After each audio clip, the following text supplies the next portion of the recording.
महाराज जी, गुरु बनाने के बाद भजन सिमरन करना जरूरी है? गुरु मिलने के बाद हमें बाहर वाली पूजा पाठ करना जरूरी है? भीतर वाली कर लो, अगर भीतर कर सकते हो। गुरु बनाया क्या है? आर्मी के बाद, आर्मी में भर्ती होने के बाद गोली चलाना आवश्यक है? ऐसा प्रश्न बनता है क्या? मतलब मेरे पेरेंट्स ने कहा था कि जैसे अब इन्होंने गुरु बना लिए, जैसे अब नवरात्रे आते हैं तो ये व्रत नहीं रखते और जैसे प्याज खा लेते हैं, तो इनको वो पाठ तो नहीं चढ़ेगा। जैसे गुरु तो इनको कहते नहीं ऐसे करने के लिए। तो आप अपना प्रश्न कर रहे हो या अपने परिवार का? मेरे परिवार की तरफ से प्रश्न है क्या परिवार की तरफ से? कि जैसे उन्होंने गुरु बनाए अपने, हाँ। और जैसे अब नवरात्रे आते हैं तो हम व्रत नहीं रखते और प्याज का सेवन भी कर लेते हैं, पर हमारे गुरु ऐसा कहते हैं नहीं कि प्याज छोड़ो और व्रत रखो, तो मैं कहीं उसका पाप तो नहीं लगेगा? गुरुदेव ने वो सिद्धांत बताया नहीं इनको कि प्याज लहसुन छोड़ना चाहिए, व्रत रखने चाहिए, बट ये रखते नहीं है और प्याज लहसुन का भी सेवन करते हैं, तो ऐसे में क्या अपराध लगेगा शिष्य को? आपको चाहिए कि गुरु बनाना, गुरु उसी को बनाए जिसको सम्यक ज्ञान हो, सिद्धांत का उपदेश। केवल कंठी बंधाना गुरु थोड़ी होता है। हमारी दिनचर्या कैसी चलनी चाहिए, हमारा खान पान कैसा, हमारा उठना बैठना बोलना कैसा होना चाहिए। अगर ये नहीं तो गुरु का मतलब क्या? केवल कान फूंक देना, कंठी बांध देना, मनमानी आचरण करो तो तुम्हारा कल्याण हो जाएगा क्या?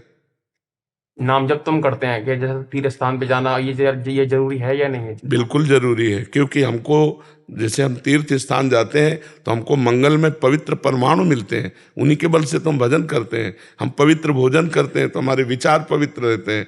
हम पवित्र संग करते हैं तो हमारा पवित्र आचरण होता है। क्योंकि हमारे ये आचरण बने रहे तो नाम जप का मतलब क्या रहा? हमारे इन आचरणों का त्याग हो और हम अच्छे आदमी बने, हम दूसरों का मंगल करने वाले बने, हमारे विचार सबको अनुकूल पड़े, तब तो बात समझ में आती है।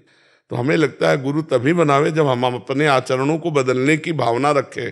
यदि आप अच्छी बातें यहाँ सुन रहे हैं और अपने जीवन में धारण करें तो हो गया ना गुरु मंत्र, कि हमको एक बात वहाँ से मिली, एक बात वहाँ से मिली, एक बात वहाँ से मिली, तो हम सब संतों की बातें जोड़ते तो हम खुद संत बन जाएंगे। अच्छी अच्छी बातें ग्रहण करना ही तो गुरु की बनाने की बात है। गुरु के मुख से अच्छी बातें सुनना, गुरु के मुख से भगवान की बातें सुनना, नियम की बातें सुनना, मंत्र सुनना, नाम सुनना, हो गया गुरु का संबंध। अब केवल नाम जप करने की बात को तो पापवंत कर सहज स्वभाव, भजन मूर्ति भाव न काओ। जो गंदा भोजन करेगा, पाप आचरण करेगा, वो भजन नहीं कर सकता और ड्रामा करता है। नहीं तो आप नाम जप करो और देखो गलत आचरण करके यदि आपका हृदय न जलने लगे तो हमें बताना। आपका हृदय जलेगा कि यार मेरे से क्यों हो गया, मैंने ये क्यों खा लिया, मैंने क्यों पी लिया, मैंने क्यों देख लिया, और रोएगा कि यार भगवान मेरे को सामर्थ्य दो कि आगे से मेरी गलती ऐसी ना हो। समझ पा रहे हो आप?